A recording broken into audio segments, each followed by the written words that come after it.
नमस्कार श्रोते हो. चपराक प्रस्तुत घनश्याम पाटील लिखित किस्सा इलेक्शनच्या या नवीन भागात आपल्या सर्वांचे स्वागत आहे. आजचा किस्सा आहे स्वतः विरुद्ध लढण्यासाठी दिला निवडणूक निधी. परभणी जिल्ह्यातलं कडोली हे एक छोटंसं गाव. या गावात जन्मलेल्या नानाजी देशमुख यांचं शिक्षण राजस्थानातील सिकर येथे झालं आणि गोळवलकर गुरुजींच्या सूचनेनुसार ते उत्तर प्रदेशातील गोरखपूर येथे संघ प्रचारक म्हणून गेले. बलरामपूर लोकसभा मतदारसंघातून ते खासदार म्हणून निवडून गेले.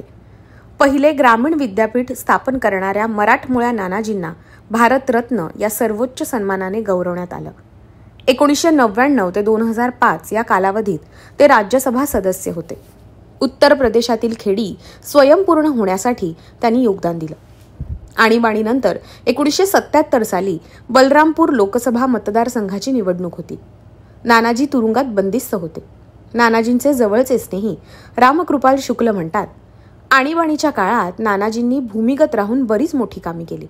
त्यावेळी एक अट होती की जो नेता निवडणूक लढवून त्यात विजयी होईल त्याला जामीन मिळेल. त्यामुळे काही कार्यकर्ते तुरुंगात त्यांना भेटण्यासाठी आले आणि त्यांच्याकडे निवडणूक लढवण्याचा आग्रह केला.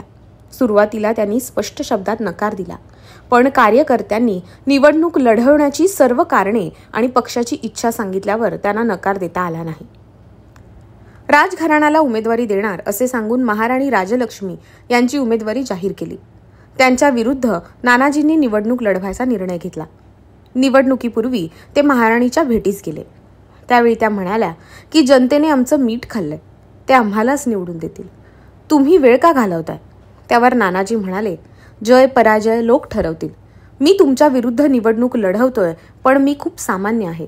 तुम्ही महाराणी आहात, त्यामुळे ही लढाई सम आहे. हे ऐकताच विजयाची पूर्ण खात्री असलेल्या महाराणीने हसून त्यांच्या सहाय्यकाला एक सूचना दिली. नानाजींना लगोलग एक पाकिट देण्यात आलं. त्यात महाराणींच्या विरुद्ध निवडणूक लढवण्यासाठीचा निधी म्हणून 50,000 रुपये होते. त्यावेळी नानाजी हे उपरे आहेत म्हणून काँग्रेसने त्यांच्यावर जोरदार टीका केली. त्याला उत्तर म्हणून नानाजींनी जाहीरपणे सांगितलं की माझा जन्म महाराष्ट्रातला आणि शिक्षण राजस्थानातलं असलं तरी आता इथून मी कुठेही जाणार नाही. बलरामपूर हेच माझं अंतिम स्टेशन असेल.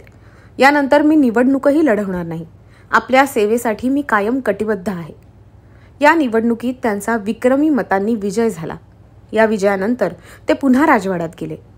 त्यावेळी पराभवाने उद्विग्न झालेल्या महाराणीने त्यांना विचारलं, निवडणुकीत तर तुम्ही माझा दणदणीत पराभव केला, मग आता अजून काय घ्यायला आलाय?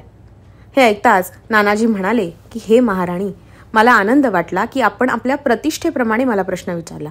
मला आपल्याच जनतेने निवडून दिले आहे, त्यासाठी तुम्ही मलाही मोठ्या मनाने सहकार्य केले. आता मी दिलेल्या आश्वासनाप्रमाणे इथेच राहून आपल्या प्रजेची सेवा करू इच्छितो. त्यासाठी आपण मला एक झोपडी उपलब्ध करून द्यावी. नानाजी देशमुखांचे हे धाडस पाहून त्यांना पराभूत झालेल्या महाराणीकडून महाराजगंजची सगळी जमीन भेट म्हणून देण्यात आली. या विजयानंतर इथल्या राजघराण्याने राजकारण सोडून दिलं. उत्तर प्रदेशात चौधरी चरण सिंग यांच्याबरोबर सरकार स्थापन करण्यात नानाजींनी मोठं योगदान दिलं. आचार्य विनोबा भावे यांच्या भूदान चळवळीतही त्यांनी सहभाग घेतला. त्यांनी चित्रकूटमध्ये गोशाळा स्थापन केली. महिलांच्या स्वयंरोजगाराला प्राधान्य दिलं. विज्ञान केंद्राची स्थापना करून शेतकऱ्यांना सर्वतोपरी मार्गदर्शन केलं. मध्य प्रदेश आणि उत्तर प्रदेश या दोन्ही राज्यातील शेतकऱ्यांना त्यांच्या कार्याचा मोठा लाभ झाला. तर श्रोते हो, हा आजचा किस्सा तुम्हा सर्वांना कसा वाटला हे तुमच्या प्रतिक्रियांद्वारे आम्हाला नक्की कळवा. आणि अशाच धमाल किस्सांसाठी आणि मराठी साहित्यासाठी आमचं चॅनल जरूर सबस्क्राईब करा. तसंच पुणे शहरातून साहित्य चपराक हे मासिक आणि चपराक प्रकाशन ही उत्तमोत्तम पुस्तके प्रकाशित करणारी ग्रंथ प्रकाशन संस्था चालवण्यात येते. साहित्य चपराक मासिकाचा अंक दरमहा 10 तारखेला प्रकाशित होतो. आपले साहित्य पाठवण्यासाठी, चपराकमध्ये जाहिराती देण्यासाठी आणि नवनवीन पुस्तकांच्या माहितीसाठी संपर्क करा. घनश्याम पाटील, संपादक, चपराक.